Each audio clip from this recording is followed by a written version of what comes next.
जून महिना लागला की वेध लागतात प्रवेशाचे, विशेषतः महाविद्यालयीन प्रवेशाचे। आत्ता सगळीकडे महाविद्यालयीन प्रवेशाची धामधूम जोरातपणे सुरू आहे। विद्यार्थ्यांना नेमक्या काय अडचणी आहेत, प्रशासन कशा पद्धतीनं या सगळ्या ॲडमिशन प्रक्रियेला समोर जातं, या आणि अशा प्रवेशासंदर्भातल्या अनेक गोष्टी आपण या स्पॉटलाइट कार्यक्रमात पाहणार आहोत।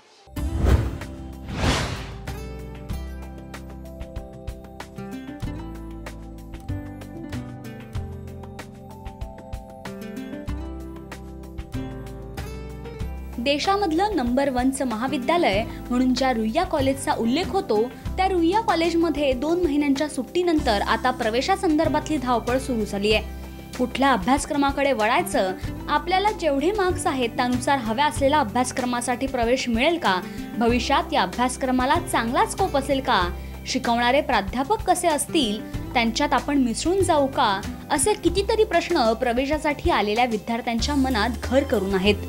मला अशी भीती वाटते की म्हणजे मला त्यांच्या कट ऑफ लिस्टच्या तुलनेत माझ्या पर्सेंटेजमध्ये ॲडमिशन मिळेल की नाही। माझ्यासारख्या अनेक विद्यार्थ्यांना अशी धाकधूक लागली असेल की त्यांना हवं त्या कॉलेजमध्ये ॲडमिशन मिळेल की नाही। आपण आता ज्या कॉलेजमध्ये ॲडमिशन घेतो आहे त्या कॉलेजमधलं वातावरण चांगलं असेल की नाही, किंवा प्राध्यापक आणि तिथून जे मिळणारं आपल्याला शिक्षण आहे ते आपल्याला किती उपयुक्त ठरेल याची जरा भीती वाटते। पण अशी खात्री आहे की नक्कीच ज्या कॉलेजमध्ये ॲडमिशन घेऊ त्या कॉलेजमध्ये आपण आपलं वातावरण चांगलं निर्माण करू। विद्यार्थ्यांच्या मनात अनेक प्रश्नांचा काहूर माजलाय। पालकांच्या मनातही अनेक प्रश्न गोळाचलेत आणि त्यांची उत्तरं त्यांना मिळत नाहीये अशी परिस्थिती आहे। हे आहेत रमेश ओझा। त्यांचा मुलगा अपंग आहे। अपंगांसाठी विद्यापीठानं घालून दिलेल्या नियमावलीनुसार त्यांना आपल्या मुलासाठी प्रवेश हवाय, मात्र अनेक महाविद्यालयं त्यांना हा प्रवेश नाकारताना दिसतायत। त्यामुळे ओझांना आपल्या मुलाच्या भवितव्याचं काय होईल असा प्रश्न पडलाय।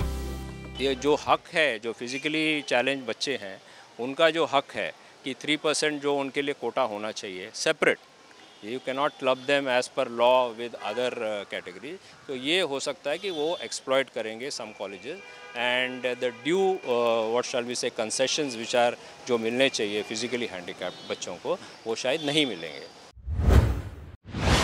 कुठल्याही महाविद्यालयात जा तिथं प्रवेशासंदर्भातली धामधूम आपल्याला पाहायला मिळते आणि विशेषतः कॉलेजमध्ये आल्या नोटीस बोर्डवर लक्ष गेल्याशिवाय जात नाही। आत्ता मी आहे देशामधलं सगळ्यात नावाजलेलं नंबर पहिला ज्याचा आहे असा उल्लेख असलेलं रुईया कॉलेजमध्ये, आणि त्या रुईया कॉलेजच्या गेटसमोर आपण आता पाहिलं तर ही नोटीस बोर्ड आहे आणि तिथे सगळ्या प्रकारचे वेळापत्रक लागलेले आहेत। म्हणजे प्रवेश कशा पद्धतीने घ्यायचा, कॉलेज कधीपासून सुरू होणार आहे, एकूण सगळ्या कॉलेजच्या म्हणजे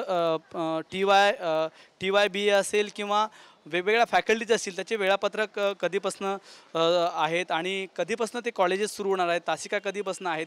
साधारणतः हा पूर्ण महिना जो आहे तो सगळा प्रवेशावर जाणार आहे, प्रवेश त्या ठिकाणी होणार आहे सगळ्या महिन्याचे। आणि प्रवेश होत असताना एक बाब प्रामुख्याने महाविद्यालयामध्ये जाणवते, ते म्हणजे 2-3 ज्या काही लिस्ट लागणार आहेत आणि त्या लिस्टनंतरच आपणाला ज्या महाविद्यालयात ॲडमिशन पाहिजे ते ॲडमिशन मिळेल का नाही हे समोर येणार आहे। सकाळ माध्यम समूहानं प्रवेशाचा गेटवे हा उपक्रम हाती घेतला होता। या उपक्रमाचा विद्यार्थ्यांना कसा फायदा झाला, विद्यार्थी पालक यांची प्रवेशाची मानसिकता आहे तरी कशी, या संदर्भात रुईयाच्या उपप्राचार्या सुचेता केतकर यांच्याशी बातचीत केल्यावर त्यांनी अगदी मनमोकळेपणानं त्याला उत्तरं दिली आहेत। सध्या प्रवेशासंदर्भातली धामधूम चालली तरी कशी या संदर्भात आपण बोलूया। आत्ता माझ्यासोबत रुईया कॉलेजच्या व्हाईस प्रिन्सिपल केतकर मॅडम आहेत, त्यांच्याशी आपण बोलूया की नेमकं प्रवेशासंदर्भातली धामधूम कशी सुरू आहे आणि विद्यार्थ्यांचा कल आणि एकूण मानसिकता यावर्षी प्रवेशासंदर्भातली कशी आहे। हेल्प डेस्क लावलेला आहे। अगदी 31 तारखेपासून फॉर्म विक्री चालू झालेली आहे। तेव्हापासून आमचे 2 शिक्षक पालकांचे आणि विद्यार्थ्यांचे जे काही प्रश्न आहेत ते विचारात घेऊन त्यांच्या उत्तरांचं समाधान करत हेल्प डेस्क लावलेला आहे रोज. मॅडम, आपण दरवर्षी पाहतो की मेडिकल आणि इंजिनिअरिंग या पलीकडे जाऊन मुंबई, विशेषतः रुईया यासारख्या भागामधले विद्यार्थी विचार करत नाहीत. पण यावर्षी तो कल काही बदलला आहे का? काय विद्यार्थ्यांची सुद्धा मानसिकता लक्षात घेऊन तुम्ही काय करताय आणि विद्यार्थ्यांचा नेमका कल कशाकडे आहे? आजकाल मागच्या वर्षीपासून एक चांगला ट्रेंड बघायला मिळतो आहे की जास्ती करून बेसिक सायन्सेसकडे मुलं वळायला लागलेत असं परत दिसायला लागलेलं आहे. त्याच्याचबरोबर सेंट्रल गव्हर्नमेंट आजकाल बेसिक सायन्समध्ये ज्यांना पुढे करिअर करायचं आहे त्यांना इन्स्पायर म्हणून स्कॉलरशिप असते. तर तोही एक कदाचित कल असेल की ती पण स्कॉलरशिप आहे, पुढे रिसर्च करायचं आहे. तर त्याच्यासाठी आपल्याला जर अनुदान केंद्र सरकारकडनं मिळणार असेल, मुलांना चांगल्या प्रकारच्या स्कॉलरशिप मिळतात, तर त्याच्यामुळेही कदाचित हे बदललेलं चित्र असेल.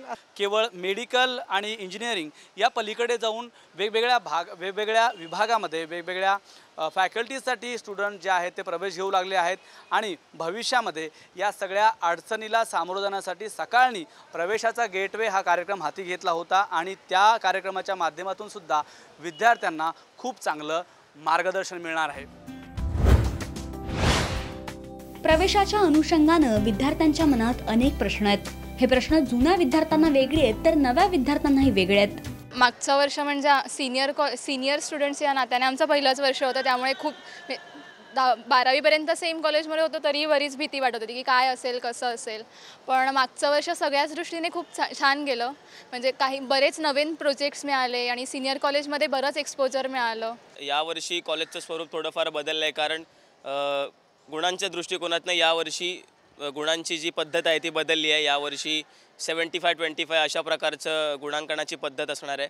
तर त्या सगळ्या गोष्टी लक्षात घेता एक थोडंफार दडपण आहे, कारण अभ्यासक्रम पण थोड्याफार प्रमाणात बदलला जातो. सध्याची एक्साइटमेंट तर खूप जास्त आहे, कारण की ॲडमिशन्स यावर्षी ऑनलाईन असलं तरी प्रॉस्पेक्टर्स घ्यायला बरेच जण खूप लांबून म्हणजे पनवेल, कामोठे इकडून सुद्धा येतात आहे. हाय, मी भाग्यश्री. आता जस्ट 12चे रिझल्ट्स लागले तर ॲडमिशन्स पण होतील. जेव्हा नवीन विद्यार्थी कॉलेजमध्ये येतो तेव्हा थोडीशी त्याला धाकधूक असते की कॉलेज कसं असेल. सेकंड इयरला ॲडमिशन घेताना तो दुसऱ्या कॉलेजमध्ये असेल, तर मग जेव्हा दुसऱ्या कॉलेजमध्ये जातो आहे आपण तेव्हा कसं वातावरण असेल, टीचर्स कसे असतील, तिकडचा स्टाफ कसा असेल, खूप त्याच्या मनात एक भरपूर क्वेश्चन्स असतात. प्रवेशासंदर्भात पालक आणि विद्यार्थ्यांप्रमाणेच शिक्षकांच्याही मनात प्रश्न आहेत. हे प्रश्न सोडवण्यासाठी सकाळ माध्यम समूहानं प्रवेशाचा गेटवे हा उपक्रम हाती घेतला होता. या उपक्रमामुळे शैक्षणिक क्षेत्रातील प्रत्येकानंच नव्यानं प्रवेशाला सामोरं जाताना काय केलं पाहिजे याची इत्थंभूत माहिती घेतली. या माहितीमुळे आता सुरळीतपणे सुरू होणाऱ्या शैक्षणिक वर्षाची उत्सुकता अधिकच ताणली जाऊ लागली आहे. साधारण कल मुलांचा असतो की जे प्रोफेशनल कोर्सेस आहेत, जिथे नोकरी संधी अधिक आहेत, त्या ठिकाणी अप्लाय करून ॲडमिशन मिळवणं. चांगली मुलं, चांगले पर्सेंटेज मिळवणारी मुलं ही आर्ट्सला येत आहेत आणि आर्ट्सलासुद्धा बऱ्यापैकी संधी असल्यामुळे एक सायकोलॉजी घेऊन म्हणा किंवा इकॉनॉमिक्स घेऊन किंवा BMMसाठी मास मीडिया आणि कम्युनिकेशनमध्ये याच्यामध्ये बऱ्याच अपॉर्च्युनिटी आहेत. तर तिकडे कल मुलांचा अधिक दिसतो आहे.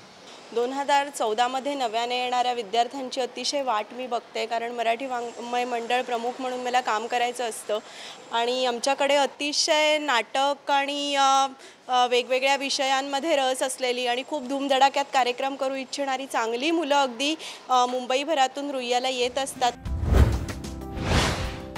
प्रवेशासंदर्भातल्या अडचणी आजही काही विद्यार्थ्यांच्या मनामध्ये असतील.